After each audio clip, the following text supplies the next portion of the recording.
Vamos a empezar entonces.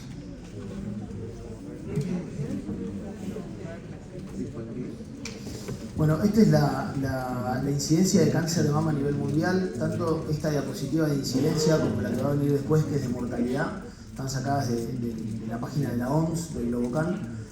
Yo la pongo no para analizarlo en profundidad, sino para hacer una mirada así a grosso modo. Como les decía, esto es la incidencia. Si vean el color que tiene Argentina, fíjense que es un color bastante más parecido en incidencia a Estados Unidos y a los países denominados desarrollados de Europa. Y si comparamos el color respecto de los países subdesarrollados, por ejemplo África, van a ver que estamos más oscuros. Significa que tenemos una incidencia en general mucho más parecida a Estados Unidos y Europa que a lo que sería África o Asia, ¿sí? Eso en incidencia, o sea, diagnosticamos bien los cánceres de mama, ¿sí? Bien, ahora si vamos a mortalidad, fíjense que el color nuestro es un poco más oscuro que el de Estados Unidos o de Europa y empieza a parecerse un poquito más a los de África, con lo cual estamos diagnosticando bien los cánceres de mama, pero evidentemente no se nos están muriendo más de lo que tendrían que morirse, ¿sí? O porque estamos llegando tarde o porque no los estamos tratando bien. Y eso es un poco la alarma o la mirada que tenemos que tener. Tenemos que llegar más temprano, ¿no? Sabemos que 1 de cada 8 mujeres va a tener cáncer de mama si llegan hasta los 75-80 años. Por ende, estamos hablando de un cáncer muy frecuente, el más frecuente de las mujeres. Y esa incidencia va a ir aumentando a medida que aumenta la edad. Es mucho más raro en chicas jóvenes y esa incidencia, como dije, empieza a ser más importante a partir de los 50 años, alcanzando su pico más cerquita de los 60 y largos 70 años. Bueno, hay una serie de factores de riesgo que los tengo acá bien estipulados. Sexo es mucho más comunes en mujeres que en los varones, la nuliparidad, el primer embarazo después de los 30 años, la menarca temprana, la menopausia tardía y la terapia hormonal de reemplazo por más de 5 años. ¿Cuál es el denominador común de todos estos factores de riesgo? Ser mujer, nuliparidad, primer embarazo después de los 30, menarca temprana, menopausia tardía, reemplazo hormonal. Exactamente, las hormonas. O sea, claramente el cáncer de mama es un cáncer cuya incidencia aumenta a medida que tenemos una mayor exposición estrogénica, ¿sí? No solamente hormonal como concepto, sino, estrogénica principalmente. Si agarramos a 10 personas con cáncer de mama, vamos a ver que, como es tan común, 1 de cada 8 mujeres va a tener cáncer de mama, más o menos el 25% de las personas algún antecedente en la familia va a tener, porque es muy común. Pero tan solo el 10 a 15% de todas las pacientes, de nuestras 10 pacientes, va a tener algún grado de predisposición familiar real, ¿sí? La mayoría de los cánceres de mama son, como le decimos a las pacientes, de mala suerte, te tocó, ¿sí? No obstante, en un cáncer que afecta a 1 de cada 8 mujeres, que el 10% sea de origen hereditario, ya abre una ventana que la tenemos que tener siempre muy presente en la consulta, porque a esas pacientes les podemos cambiar las estrategias no solamente de control, sino de tratamiento cuando lo padecen. Una de estas alarmas es la edad, ¿sí? Son mucho más frecuentes los cánceres de mama hereditarios mientras más joven sea la paciente. Fíjense cómo cambia. Es el 10%, hablábamos de los cánceres de mama en general, pero empieza a ser el 25% de las personas de menos de 35 años y el 85% ya cuando el paciente tiene cáncer de mama antes de los 30. O sea que ya para nosotros la edad en la que se presenta el cáncer de mama es un elemento que tomamos en cuenta de vuelta, no solamente para indagar si esto tiene o no un origen hereditario o genético, sino también a la hora de aconsejar la manera en la que lo vamos a tratar. Lo puse a modo de ejemplo. Cuando yo hice la residencia en el 2005-2006, se estudiaban a muy poquitas pacientes y a las poquitas que se estudiaban, se les estudiaba no todo, una parte de estos dos genes que son los más conocidos, que es el BRCA1 y BRCA2. A medida que fueron pasando los años empezaron a aparecer paneles genéticos cada vez más completos, empezaron siendo 5, 6, 10, 15, 30, 70 genes, son cada vez más, ¿sí? La genética es un campo muy nuevo dentro de la medicina y que cada vez avanza más, por ende ese porcentaje de pacientes con cáncer de mama hereditario es probable que lentamente se pueda extender un cachito más. Esto lo pongo a modo de ejemplo también, ¿no? ¿Por qué es importante identificar las pacientes con una predisposición genética a tener cáncer de mama? Primero, porque las vamos a tratar de manera diferente o les vamos a sugerir estrategias de tratamiento diferentes. Segundo, porque podemos tomar estrategias de prevención también, digamos, de manera muy precisa. Y esto es un poco lo que quería mostrar con estos dos genes. En el caso puntual del BRCA1 y BRCA2, la mama no es el único órgano cuyo riesgo de cáncer está aumentado, sino también pasa lo mismo con el ovario, con la próstata, con el páncreas. Entonces hacemos una evaluación un poco más integral del paciente y le damos una consejería más completa. Lo mismo, esta diapositiva intenta ser simplemente visual. Estos son algunos de los criterios, no son todos, porque incluso esta diapositiva es del 2022 y sufrió cambios, que usamos para identificar a qué pacientes vale la pena hacerle consejería genética, no solamente cuando tiene el cáncer de mama, sino cuando por ahí viene a la consulta ginecológica normal, pero tiene antecedentes familiares suficientes que hacen que la pongamos en esta categoría de mayor riesgo, ¿no? Menciono algunos. No es lo mismo el paciente que tiene cáncer de mama hoy a los 70 años que el paciente que tiene cáncer de mama a una edad más joven, denominamos edad joven menos de 45 años. No nos da lo mismo cualquier subtipo de cáncer de mama, no nos da lo mismo que el familiar que tenga cáncer de mama sea de primer grado, segundo grado, tercer grado, no nos da lo mismo que tenga no parientes con cáncer de próstata, con cáncer de páncreas, y algunos de los cánceres que vimos que están familiarizados. Entonces es un poco, a medida que vamos interrogando al paciente, lo vamos poniendo en una categoría de riesgo y en función de eso después le sugerimos o no hacer esta evaluación. Bien, entonces hay ciertos elementos que ponen al paciente en una categoría de mayor riesgo y son no modificables, por llamarlo de una manera, o que los trae, digamos, de la familia, y hay ciertas cosas que van apareciendo con el paso del tiempo. Bueno, estos son, de vuelta, a modo ilustrativo, las lesiones mamarias más frecuentes. En los dos primeros rectángulos vemos, si se quieren, las lesiones que nosotros denominamos benignas, cuyo riesgo relativo llega recién a 2, por ende podemos decir que no aumenta el riesgo de cáncer de mama, que la van a ver, porque ustedes como clínicos van a recibir muchas veces estas biopsias, con fibroadenomas, ectasia ductal, hiperplasia epitelial leve de tipo usual, hiperplasia epitelial sin atipía, adenosis esclerosante, el papiloma con eje conjuntivo. Estas son las lesiones benignas que no aumentan el riesgo de cáncer de mama en términos generales. Y después abajo sí vienen lesiones denominadas premalignas. Estas lesiones también ponen al paciente en una categoría de riesgo, ¿sí? El carcinoma lobular in situ es una lesión premaligna, no se denomina una lesión maligna, a pesar de que el nombre suena bastante feo y eso al paciente le afecta, pero es una lesión benigna, pero de riesgo, ¿sí? Ya el carcinoma ductal in situ no, ya lo consideramos por lo menos ya una lesión verdaderamente precursora. Entonces, vamos a empezar de menor a mayor. ¿Cuál sería el tratamiento del carcinoma ductal in situ? El carcinoma ductal in situ, como dice el nombre, es el carcinoma que lo invade. Por ende, el tratamiento va a estar focalizado siempre a lo local.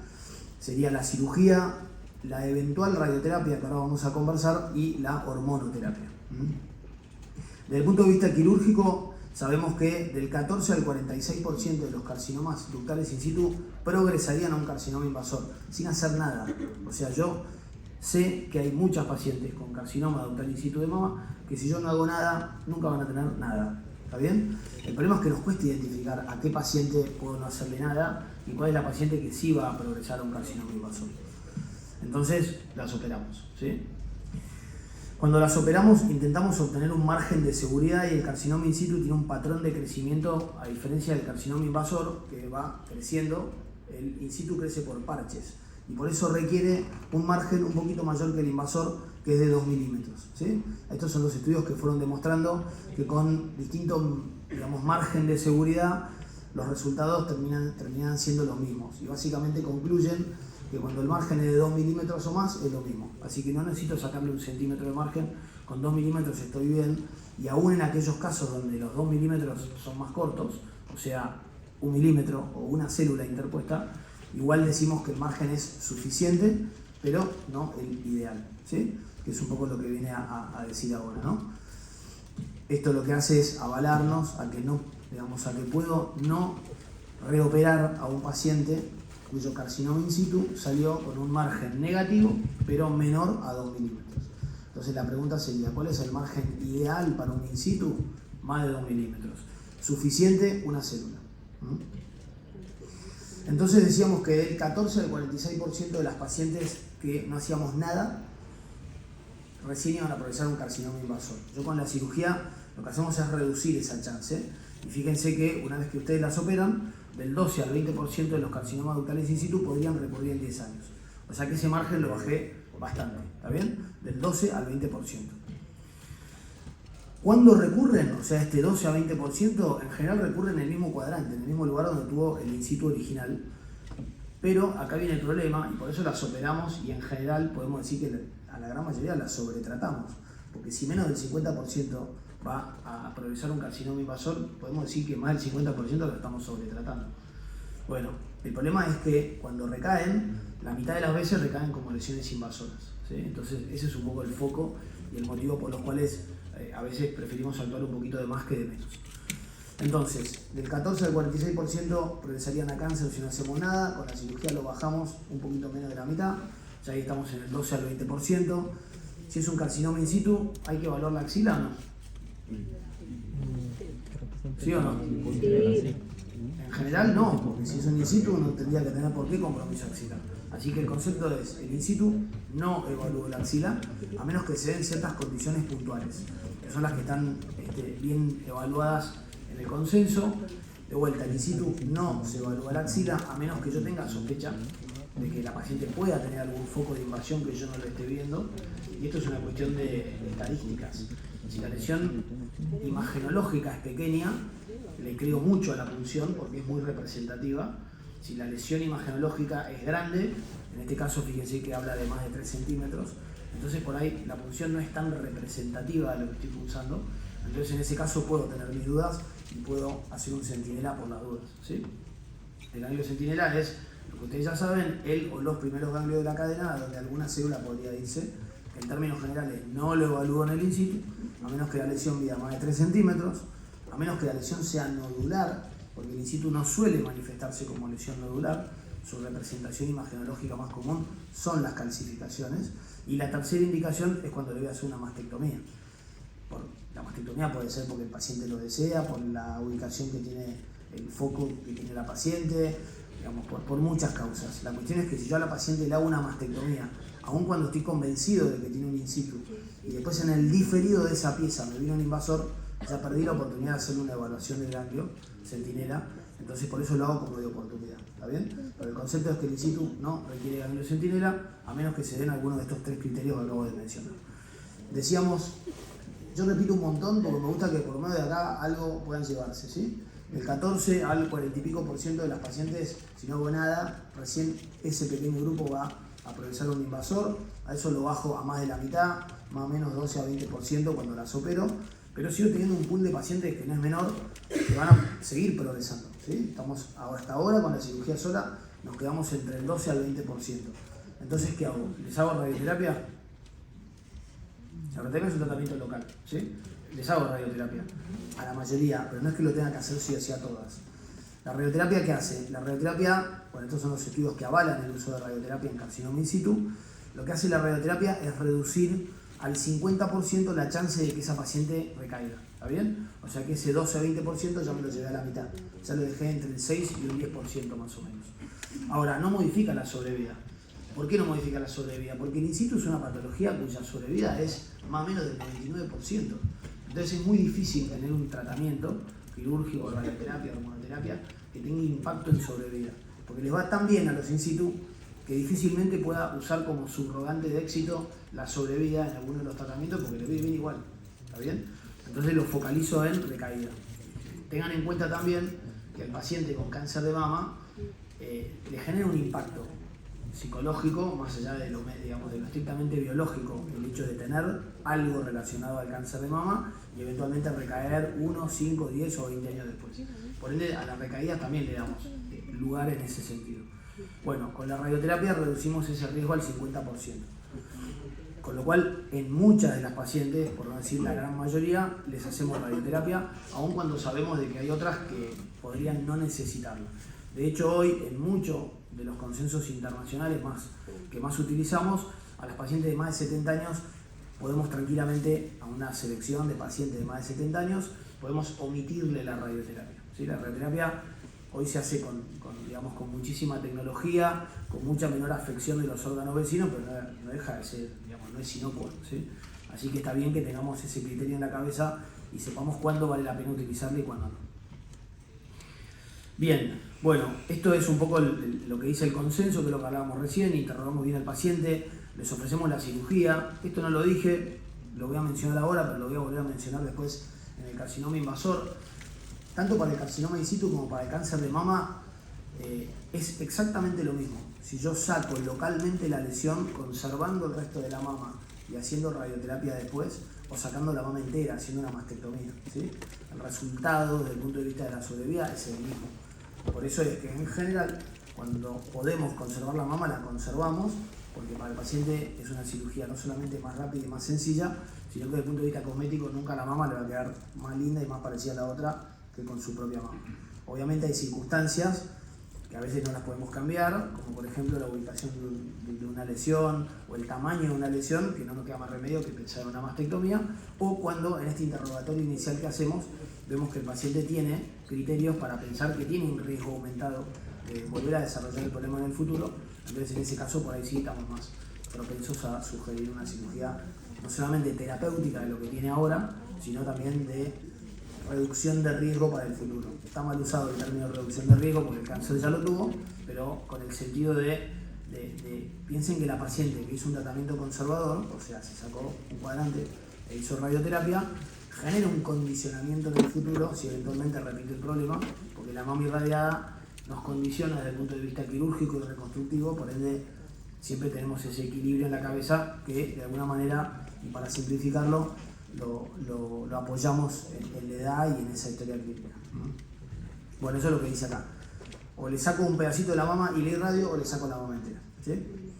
Bien. Entonces, acá lo que dice es esto que les mencionaba. Sabemos que un porcentaje de pacientes no van a necesitar radioterapia y son aquellas principalmente que tienen lesiones pequeñas, de bajo grado y que tienen receptores hormonales positivos que por ende van a hacer hormonoterapia. Bien, y con un buen margen, ¿no? Bien, y finalmente nos queda del carcinoma in situ el tema de la hormonoterapia, ¿sí? Decíamos que nos habíamos quedado de ese 14 a 46%, lo bajamos a 12-20 y ahí nos fuimos a la mitad, de 6 a 10. Bueno, la hormonoterapia nos ayuda a bajar ese porcentaje todavía un poco más, ¿sí? Fíjense que tiene una reducción de riesgo relativo del 37% y el riesgo absoluto del 5%, o sea que eso lo terminamos bajando todavía más. Obviamente no todas las pacientes tienen la posibilidad de hacer hormonoterapia, eso depende de que el carcinoma in situ manifiesta receptores hormonales positivos, por ende no es algo que uno lo puede elegir, sino que depende también un poco del subtipo de carcinoma in situ que tenga el paciente. Bien, y el histórico tratamiento hormonal de las pacientes con in situ fue el tamoxífeno, pero ya desde hace mucho tiempo se puede usar también inhibidores de aromatasa, entonces uno elige uno u otro tratamiento en función del paciente que tiene enfrente. Y esto que es importante, la hormonoterapia no cumple solamente un rol terapéutico en la mama donde estuvo el problema, sino también un rol protector en la mama contralateral. Bien, bueno, esto es un poco lo que les mencionaba recién respecto de la hormonoterapia. Bueno, y ahora vamos al carcinoma invasor de mama.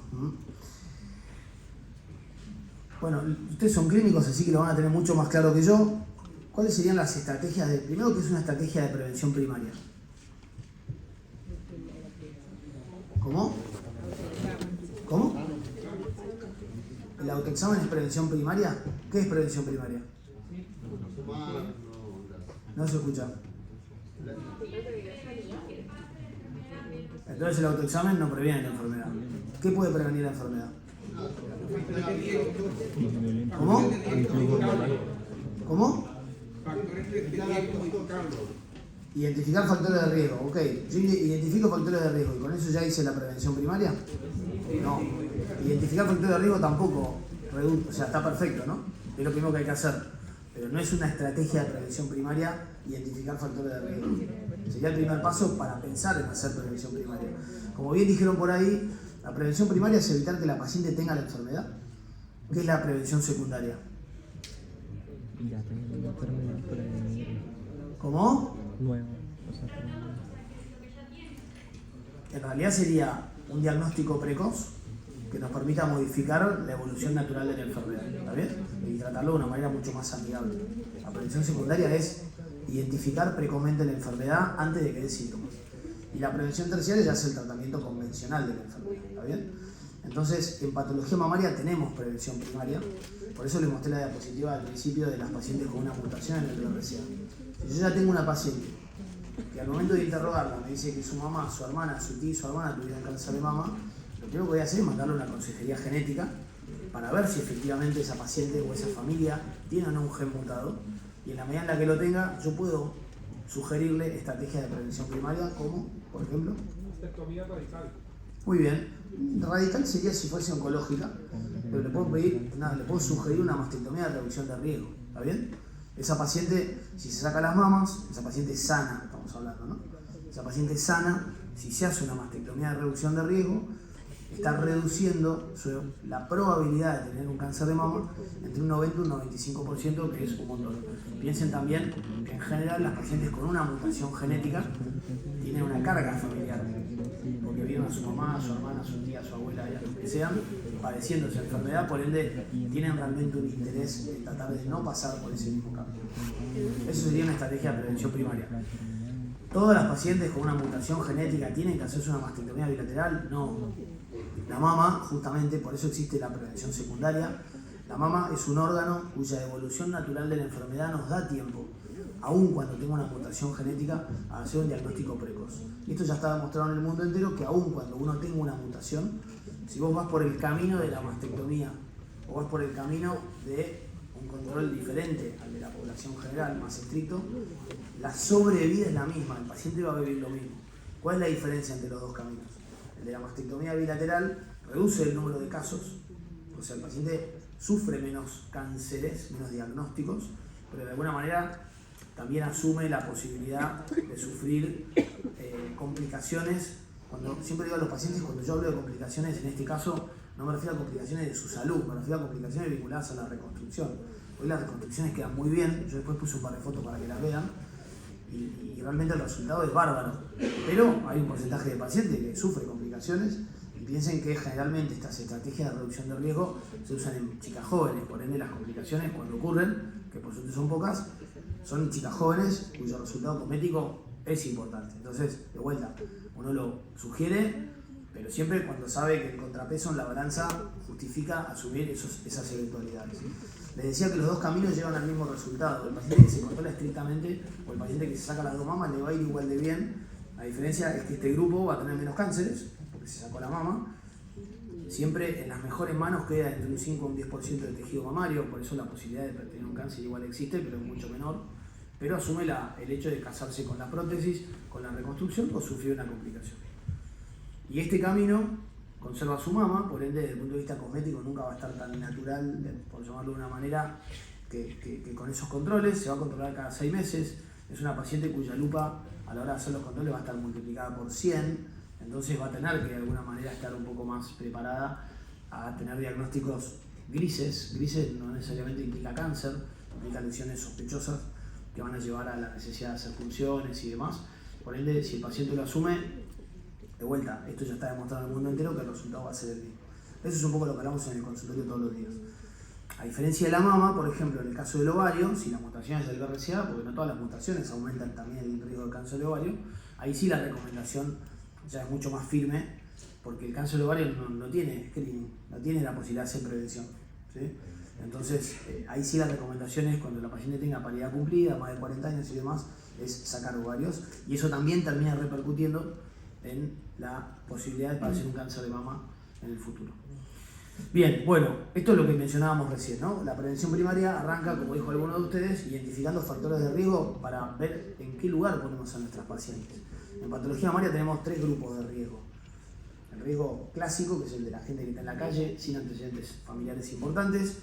Ese riesgo dijimos que era más o menos de 1 de cada 8 mujeres si llegan hasta los 75-80 años, por ende más o menos el riesgo del 13%, por eso dice menor a 15. Riesgo intermedio son las pacientes que por ahí tienen algún antecedente en la familia, porque de vuelta es tan común que la mayoría de las personas tiene algún antecedente en la familia, por ahí tienen alguna lesión de riesgo, las que mencionábamos antes, una neoplasia lobulillar, una hiperplasia ductal atípica, y después de alto riesgo, que ya son las pacientes con mutaciones conocidas, ¿sí? Que ya tienen ese riesgo más aumentado. Bueno, principalmente a las pacientes de alto riesgo y a algunas de riesgo intermedio es a las que podemos sugerir estrategias de prevención primaria. No es lo común, pero a veces pasa que hay pacientes que tienen cancerofobia o lo que sea y terminamos también tomando conductas de prevención primaria cuando quizás el riesgo no acompaña esa balanza que les decía, pero bueno, en el fondo siempre el paciente es el que termina tomando las decisiones. Bien, y después tenemos la prevención secundaria, que es el screening. En Argentina, esto justo salió en el diario hace poquito porque en Estados Unidos fueron cambiando algunas de las normas. Esto es una discusión que se da en todo el mundo. No hay ninguna duda que después de los 50 años vale la pena hacer screening de mama. Después en algunos lugares dicen cada 2 años, una vez por año y demás. Bueno, en Argentina, yo les cuento lo que hacemos en Argentina y lo que eventualmente a veces se sugiere en otros lugares, como para que después cada uno forme su propio criterio, ¿sí? El screening de cáncer de mama es con mamografía, no es con ecografía, no es con resonancia, es con mamografía. Y la mamografía se hace en Argentina a partir de los 40 años, una vez por año. En Estados Unidos se bajó ahora la edad, en Estados Unidos hay diferencia entre varias sociedades, para empezar a decirlo de manera más precisa, pero en general el consenso era que el screening se hacía a partir de los 50 años, en algunos lugares sugieren anual, en otros lugares sugieren bianual, igual que en Europa. Esas diferencias las van a ver en todos lados. Bueno, ahora en Estados Unidos se bajó y empezaron a sugerir hacerla a partir de los 40 años, aunque mantienen esto de la bianualidad. De vuelta, el screening de cáncer de mama es con mamografía. Después, la ecografía es un complemento que nos ayuda a evaluar de manera un poco más detallada las pacientes con mama más densas, que en general son todas las menopáusicas, y algunas posmenopáusicas que tienen la mama realmente con mayor densidad. Pero no forma parte del screening, ¿sí? Ayuda, colabora, y la verdad es que lo usamos un montón, pero no es el screening en sí mismo. Bien, y después tenemos la prevención terciaria, que sería como si estuviésemos haciendo medicina de 1970, que obviamente no es lo que más nos gusta, pero la verdad es que lo seguimos viendo. Yo hasta hace poco, hasta hace 2 años más o menos, era el encargado de patología mamaria del Sanatorio Güemes, que tiene una población mucho más hospitalaria, por llamarlo de una manera, y soy el encargado de patología mamaria del Hospital Alemán, que tiene una población, si se quiere, más parecida a lo que se denomina primer mundo, ¿sí? Para que se den una idea, en los distintos servicios de patología mamaria, esto que les digo es mundial, hay como estándares de calidad, ¿no? En la medida en la que vos diagnosticás muchos carcinomas in situ, podés decir que tu servicio tiene buen screening, porque el in situ no tiene manifestación clínica en general. Entonces, si vos tenés un porcentaje de carcinoma in situ cercano al 20%, tu servicio funciona bien. Si tenés un porcentaje muy bajito de compromiso axilar, tu servicio funciona bien, porque significa que estás diagnosticando los cánceres invasores precozmente en estadios iniciales, ¿sí? Y así con un montón de estándares de calidad que van a cuántos tratamientos conservadores hace, cuántas reconstrucciones y demás. Y fíjense que el Sanatorio Güemes, que no sé si saben la mayoría, queda en Córdoba y Acuña de Figueroa, y el Hospital Alemán, que queda en Pueyrredón y Juncal, o sea, la diferencia son, no sé, 15 cuadras. Fíjense, la diferencia en estos estándares de calidad es enorme. El porcentaje de carcinoma in situ del Hospital Alemán es muy cercano al 20%, un poquito menos, 17-18%, mientras que en el Sanatorio Güemes es aproximadamente del 6-7%. El porcentaje de compromiso axilar del Güemes es del 40%, el del Hospital Alemán es del 20%. El porcentaje de mastectomía del Güemes es del 40%, el del hospital es más o menos 20-30%. O sea, y la diferencia son poquitas cuadras, ¿sí? Entonces, de vuelta, esto que vamos a ver ahora es lo que no nos gusta ver, pero lamentablemente lo seguimos viendo, que son los pacientes que vienen no con la mamografía, con una imagen digamos que no tiene manifestación clínica, sino que vienen con síntomas, ¿sí? Que es básicamente un tumor palpable, derrame por pezón, una retracción del pezón de areola o de la misma piel, edema de la piel, o directamente adenopatías ya axilares o infraclaviculares. Independientemente de si el paciente viene con síntomas o no, la primera evaluación que hacemos, interrogatorio, examen físico y vamos a las imágenes, ¿no? Mamografía, ecografía mamaria y resonancia de mama, que me pareció buenísimo empalmar con la clase de recién, que por ahí vienen un poquito más cancheros. La mamografía es en verdad el screening y de vuelta en estas poblaciones que mencionábamos recién, en general lo acompañamos con una ecografía mamaria. La resonancia no, la resonancia hay que ser muy cuidadoso a la hora de pedirla porque a veces nos termina trayendo más problemas que soluciones. A ver si estuvieron presentes, yo no escuché la otra clase, pero estoy seguro que se lo deben haber dicho. ¿Cuál es la gran falencia de la resonancia magnética? Tiene una alta tasa de... Falso. ¿Qué? Muy bien, falsos positivos. Ya está, si aprendieron eso de la clase recién, es espectacular. La resonancia tiene una alta tasa de falsos positivos, B de más. Y Y esa alta tasa de falsos positivos nos termina trayendo problemas. No significa que nos sirva, nos resulta muy útil. De hecho, el screening de los pacientes con una mutación genética conocida es con resonancia magnética, justamente porque ve de más y yo en esa paciente sí quiero ver de más, pero no es para todo el mundo. Entonces recurrimos a las imágenes y en función de las imágenes está este score, que es el BIRATS. El BIRATS lo que hace es categorizar las imágenes según el riesgo y de alguna manera nos sugiere una conducta, ¿no? BIRAT 1 y 2 son las imágenes mamarias denominadas benignas, lo podemos controlar una vez por año. 3 es aquella imagen que no nos deja al 100% de seguridad. Fíjense que tiene un riesgo de cáncer de más o menos entre el 2 y el 3%. Entonces esa paciente se va a controlar con el método con el que se ve la imagen en 6 meses. Esa recategorización de riesgo de 3 a 2 va a ocurrir recién a los 2 años, pero el control no es semestral hasta los 2 años, sino que es semestral hoy, en 6 meses, a los 6 meses que ya es el anual y después al otro año. O sea que en total son 4 controles, ¿está bien? Y después 4 y 5 donde ya se sugiere tomar una conducta más proactiva, que es una punción o eventualmente una biopsia excisional, que es sacar la lesión. La cuestión es que, bueno, terminamos en una punción o en una cirugía. En general nos gusta mucho más la punción porque cada vez son más las pacientes que antes de la cirugía tienen que hacer algún tratamiento. Y a todas las pacientes que se identifica que tienen un diagnóstico de cáncer de mama, les pedimos receptores hormonales ER2, que es un marcador de proliferación celular, y un Ki67, que es un marcador de proliferación celular, y el ER2-Neu, que es un receptor de membrana, que también está relacionado con el pronóstico y es un factor pronóstico y predictivo. Esto sería la imagen de la punción, le hacemos la ecografía o con mamografía. Hay veces que las imágenes son exclusivamente mamográficas y la punción es con mamografía, y cuando la imagen es ecográfica siempre es mucho más fácil, más rápido y más económico. Por eso siempre que se puede preferimos hacerla por ecografía. Históricamente los resultados eran positivo o negativo. ¿Tenía cáncer de mama o no tenía cáncer de mama? Bueno, ahora eso ya cambió. No solamente nos interesa saber si es un cáncer de mama, sino que nos interesa saber a qué familia pertenece. Y a título representativo sabemos que hay 4 familias: luminales A y B, ER2 positivo y triple negativo. Esto es lo que de alguna manera está expresado en este cuadrito. Estas son las 4 familias de cáncer de mama. Existe la posibilidad que en el futuro esto se modifique, porque todavía hay muchas pacientes que quedan solapadas en este cuadrito y que nos resulta difícil terminar de categorizarlas, ¿sí?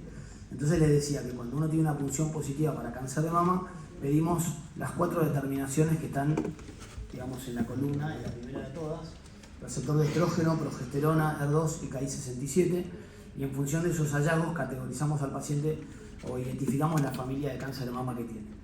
Los luminales son aquellos que tienen receptores hormonales positivos, los A muy positivos, los B no tan positivos. Por eso es que el Ki67, que es este marcador de proliferación celular, suele ser más bajito en los A y más alto en los B. Y a priori podemos decir que estos son los de mejor pronóstico. El ER2 es el que históricamente fue el cáncer de mama de peor pronóstico. Tiene receptor de estrógeno y progesterona en general negativo, lo puede tener positivo, pero en general, para categorizarlo de manera más sencilla, decimos que es negativo. Y como decíamos que era uno de los más agresivos, tiene un marcador de proliferación celular alto. Era históricamente el más agresivo hasta que se inventaron anticuerpos monoclonales específicos que hicieron que el pronóstico de estos cánceres mejorara muchísimo, siendo que ahora ya no es más el de peor pronóstico, sino que el de peor pronóstico hoy son los que están al lado, dice basal-like, son los triple negativos, o sea, que no tienen receptores ni de estrógeno, ni de progesterona, ni de ER2. Y obviamente, como son agresivos, tienen también un Ki67 alto.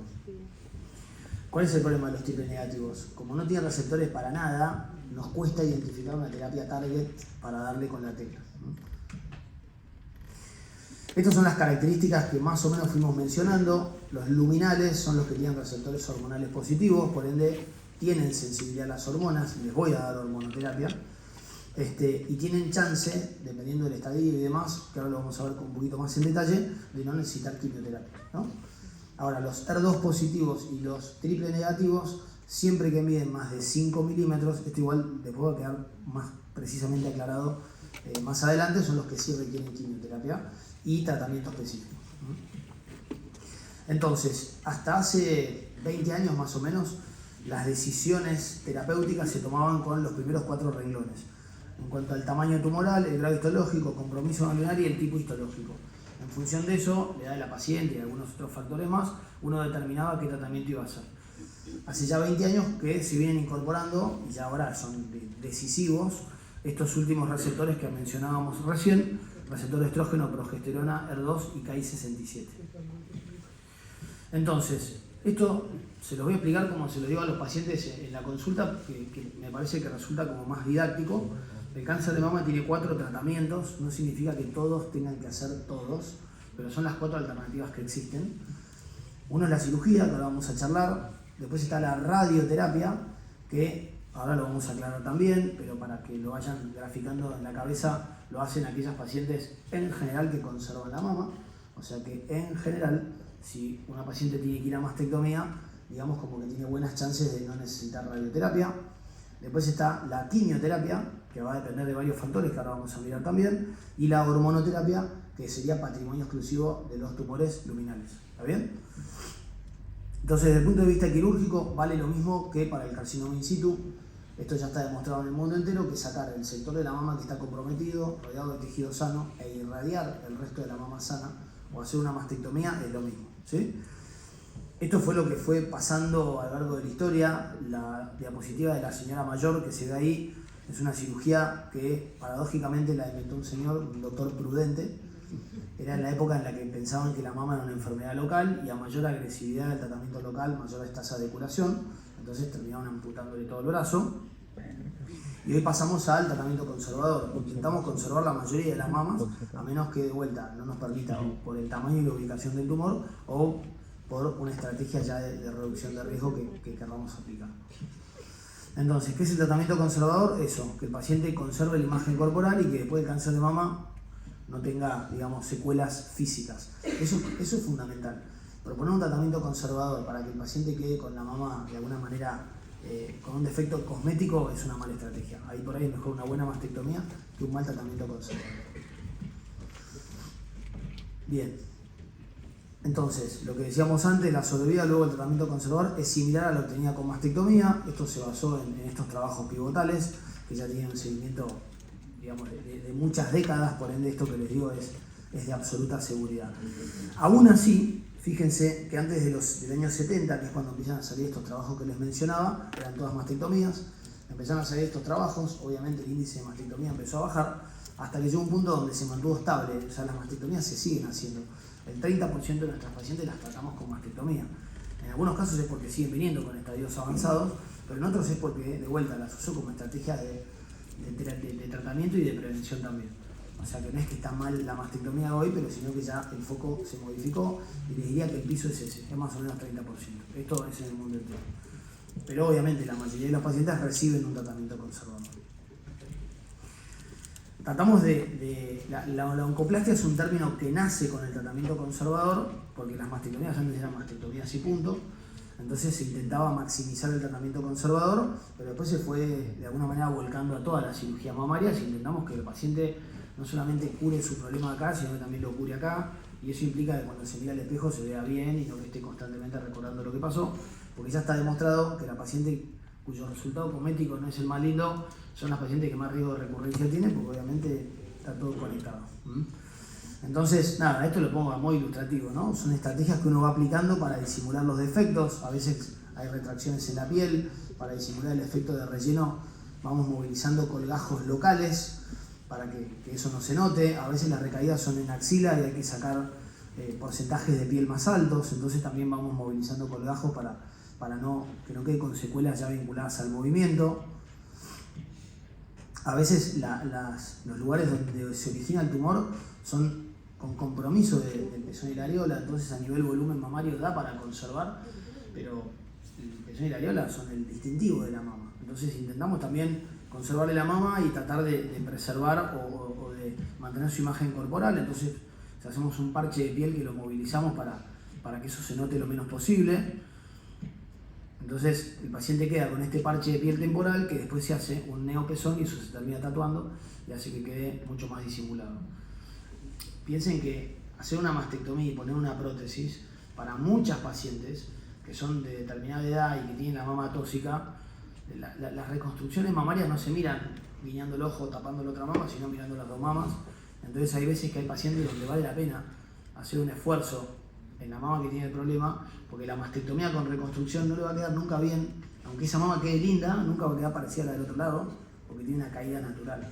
Entonces, yo siempre hablamos en el hospital de que uno tiene que maximizar las estrategias oncoplásticas en las pacientes que vale la pena conservar la mama y maximizar las mastectomías conservadoras, que ahora vamos a ver también un poquito, en las pacientes que vale la pena sacarle la mama, porque el foco tiene que estar justamente en que el paciente pueda dar vuelta a la página y olvidarse de esto. Entonces acá lo que logramos es eso. Esta paciente después sí, le hace el neopezón, se lo tatuas y queda con la imagen corporal mucho más conservada, mientras que si le hubieses hecho una mastectomía, la mama del lado derecho nunca hubiese sido ni cerca parecida a la del lado izquierdo. Bueno, acá lo mismo, compromiso parcial de la areola, le sacás una porción, lo volvés a cerrar y hacés que por lo menos la zona quede lo más disimulada posible. Decíamos entonces que en la actualidad el 30% de las pacientes igual se hacen mastectomías y muchas de ellas son jóvenes, obviamente, ¿no? Que son en las que más les terminamos sugiriendo estas estrategias de reducción de riesgo. Entonces tenemos que tener en cuenta la reconstrucción mamaria. En general, las reconstrucciones las hacemos con prótesis. Yo siempre digo a los pacientes que conservamos el envoltorio, pero nos llevamos lo de adentro. Sería la manera más sencilla. Entonces le ponemos una prótesis, pero a veces eso no se puede, porque el paciente hay que sacarle piel o porque tiene cirugías previas. Entonces tiene que ser una estrategia combinada entre colgajos y prótesis, que a veces son definitivas o a veces son expansores, que es como una prótesis desinflada. Esta es una paciente, por ejemplo, que tuvo un cáncer de mama, pero tenía 32 años con una mutación genética, entonces le hicimos una mastectomía bilateral. Dependiendo del tamaño de la mama y la ubicación de la lesión, a veces hacemos estas incisiones que se ven ahí en el cuadrante superexterno, que quedan bastante disimuladas, o hacemos otra incisión en el pie de su mamario, que son todavía más lindas, pero no son para todas las pacientes porque nos tiene que permitir tener un abordaje integral de la mama, y a veces cuando la mama es muy grande o muy tóxica, eso no se puede. Bien, y después tenemos que usar pedículos, digamos colgajos que pueden o no estar pediculizados o colgajos libres. Esto, la verdad, es que gracias a Dios cada vez lo usamos más como rescate que como estrategia terapéutica primaria, pero la verdad es que a veces nos pasa. Esto es una paciente que se operó en pandemia. En pandemia, bueno, no sé, imagino que del lado de ustedes deben haber habido miles de conductas que se modificaron. En nosotros se modificaron muchas de ellas. Al principio de la pandemia se sugería, para reducir los tiempos de quirófano y de internación, no hacer reconstrucción. Esta es una paciente que se hizo una mastectomía, una chica de en ese momento 38 años, se hizo una mastectomía simple como a la vieja usanza, sin reconstrucción, y después, como tenía compromiso por el tamaño tumoral y demás, se hizo radioterapia. La calidad de la piel post radioterapia es malísima, queda con muy poca elasticidad, y por otro lado, imagínense que simetrizar la mama de un lado y del otro con esa poquita piel es muy difícil. El expansor, en este caso no tiene nada, ¿no? Pero si le pusiésemos un expansor después, difícilmente podamos conseguir ese volumen antes de que se abra la piel. Entonces acá no nos quedó más remedio que usar un colgajo. Y se hace un colgajo con dorsal ancho. Se saca ese parche que está dibujado acá. Bueno, se saca el óvalo que está dibujado ahí y a través de la axila se lleva ese parche de piel con todo el músculo dorsal ancho. Entonces vos le resecás parcialmente la cicatriz, que queda súper soldada al músculo, esa parte de piel no sirve. En ese sector, con el parche de piel le ampliás el volumen y con el músculo cubrís la parte de abajo de la piel, haciendo que la prótesis o el expansor que pongas detrás quede mucho más aislado y seguro. Te queda esta cicatriz, que obviamente quizás no es lo más lindo, pero queda bastante disimulada, y el paciente por delante tiene un volumen que te permite simetrizarlo, ¿no? Entonces, esto después, ahí mismo, después le haces el neopezón y después lo tatuas. Esta chica ahora se está haciendo el tatuaje, por eso no tengo la foto nueva. Bien, y después tenés colgajos que son todavía más complejos. Esto ya no es para cualquiera, esto lo hace gente especializada en esto, que son movilizar colgajos, en este caso abdominales, que pueden o no estar pediculizados, pero se usan para situaciones similares. Ahí se reseca parte del abdomen, se lleva por debajo de la piel, igual que el dorsal ancho, solo que son colgajos en general más grandes, que están en este caso o pediculizados o se hace las microanastomosis más arriba, y eso se lleva para arriba, pasándolo por abajo y generando este complemento. De vuelta, no es para cualquiera y hoy se usan en general más como rescates. Entonces decíamos, desde el punto de vista quirúrgico o tratamiento conservador o mastectomía, vamos a ir a la radioterapia, ¿sí? El concepto que ustedes tienen que llevar es que hace radioterapia quien conserva la mama. En general, el que tiene mastectomía no la necesita, a menos que reúnan estos criterios que están acá, que es que el margen sea positivo, que en ese caso siempre vamos a tratar de ampliarlo, pero a veces pasa que no se puede, o que tenga tumores muy grandes. T3, T4 implica tumores de más de 5 centímetros o que hayan comprometido piel o la pared torácica, o que hayan tenido invasión intracapsular de los ganglios, esto lo podemos discutir, o que tenga más de 4 ganglios, que eso ya sí es una indicación precisa. Eso es para la radioterapia. Ahora, ¿qué pasa? Históricamente vos tenías pacientes de la misma edad, con el mismo tamaño tumoral, les hacías el mismo tratamiento, y había pacientes que andaban muy bien, había pacientes que andaban más o menos y otros que andaban mal. Entonces nos dimos cuenta que si el tratamiento era el mismo y la evolución era diferente, el problema o la diferencia tenía que estar en la biología del tumor, y así fue como identificaron estas subfamilias de cáncer de mama que veíamos hace un ratito, ¿sí? Y eso es lo que hace que ahora los tratamientos estén muy variados. Entonces decíamos, cirugía y radioterapia, esto es común a todos. Ahora, la hormonoterapia y la quimioterapia ya no, empieza a ser mucho más tarde. La hormonoterapia es sencilla, ya lo vimos. Los luminales que tienen receptores hormonales van a hacer hormonoterapia, y los que no tienen receptores hormonales no hacen radioterapia porque directamente no tiene ningún sentido. Ahora, respecto de la quimioterapia, ¿qué pasa?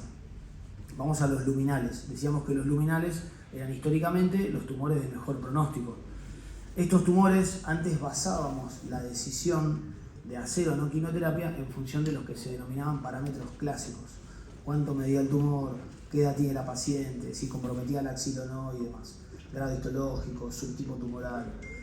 Cuando tomábamos la decisión con eso, había un porcentaje muy grande de pacientes a las que les hacíamos tratamiento y en verdad no lo necesitaban, y había un porcentaje muy grande de pacientes que no le hacíamos nada y en verdad sí lo necesitaban. Para que se den una idea, más o menos 7 de cada 10 pacientes las sobretratábamos, ¿sí? Y más o menos 3 de 10 pacientes las subtratábamos. O sea, el porcentaje de equivocaciones era realmente muy alto, ¿sí? Gracias a esta identificación de subfamilias se identificaron plataformas. Ahora vamos a volver a estas diapositivas, pero les quiero mostrar esto, que nos ayudaron a identificar cuándo un nodulito pequeño e inocente en verdad sí necesitaba un tratamiento más agresivo, y cuándo nódulos por ahí mucho más grandes con compromiso axilar no necesitaban ningún tratamiento extra porque en verdad eran tumores más buenos. Eso fue gracias a estas plataformas que nos ayudó a identificar realmente qué nodulitos eran agresivos y qué no, independientemente del tamaño, el grado histológico del paciente y del compromiso axilar. Este es un ejemplo de una de estas plataformas que usamos. Esta es el Oncotype, que si se quiere en Argentina es la más famosa. Existen otras, está el MamaPrint, está el EndoPredict, está el Prosigna, hay un montón. Lo que hacen es estudiar distintos paneles de genes dentro del tumor e identifican el riesgo, ¿sí? Entonces, por ejemplo, esta paciente, fíjense que tiene un beneficio absoluto de la quimioterapia menor al 1%. Esta paciente quizás hubiese recibido quimioterapia en otra época. Esto nos permitió identificar estas dos subpoblaciones que hablábamos antes. Las 7 de cada 10 pacientes que sobretratábamos no van a recibir quimioterapia, es un montón. El 70% de las pacientes que iban a quimioterapia ahora no la necesitan, y más o menos entre un 20-30% de las pacientes que no iban a hacer ningún tratamiento lo terminan haciendo porque logramos identificarlas, ¿sí? Vuelvo a las de atrás para no irnos, y con esto ya estoy terminando. Decíamos que estaban estas 4 poblaciones, ¿sí? Los tumores luminales A, como son los de mejor pronóstico, en general no necesitan quimioterapia, por lo menos no de inicio. Después estas plataformas nos lo terminan de definir, por ende las operamos y después vemos si vale la pena o no hacer una de estas plataformas. O sea, cirugía, se hace quimioterapia y después radioterapia y hormonoterapia. Eso vale para los luminales A como los B. Esto es lo que les mostré recién hace un ratito, y después termino con las dos subpoblaciones que siguen, que son los SER2 positivos. Esto, como consenso internacional, los tumores SER2 positivos de más de 2 centímetros van a quimioterapia primero, o sea, a neoadjuvancia, y una vez que terminan la neoadjuvancia, recién ahí los operamos, y eventualmente hacen después radioterapia también. Y mismo consenso para los triple negativos. Los tumores triple negativos de más de 2 centímetros van a neoadjuvancia, o de menos de 2 centímetros pero con axila positiva, y hoy el consenso ya está bajándose un poquito más. Podemos decir que de 1,5 centímetros para arriba también tenemos, no nos tiembla el pulso para mandarlas a neoadyuvancia primero y después las operamos, ¿sí? Y después lo mismo, a veces de la cirugía, posterior a la cirugía, hacen también radioterapia o continúan con la adyuvancia. Bueno, el camino es súper largo, ya se recorrió un montón, pero la verdad es que todo va evolucionando tan rápido que seguimos estando medio en pañales en algunas cosas. Bueno, ¿alguien tiene alguna duda, alguna pregunta? Sí.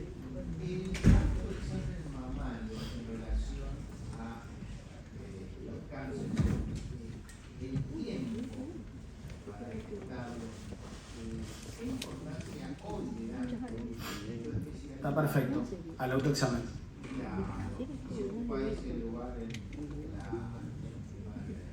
Bueno, el autoexamen mamario, todos los meses de octubre van a ver que todo el mundo recomienda el autoexamen y explica cómo hacerse el autoexamen y le dan muchísima difusión. El autoexamen está absolutamente demostrado que no modificó la mortalidad por cáncer de mama, sin embargo se sigue sugiriendo, y eso es porque la persona que se hace el autoexamen es un elemento de concientización.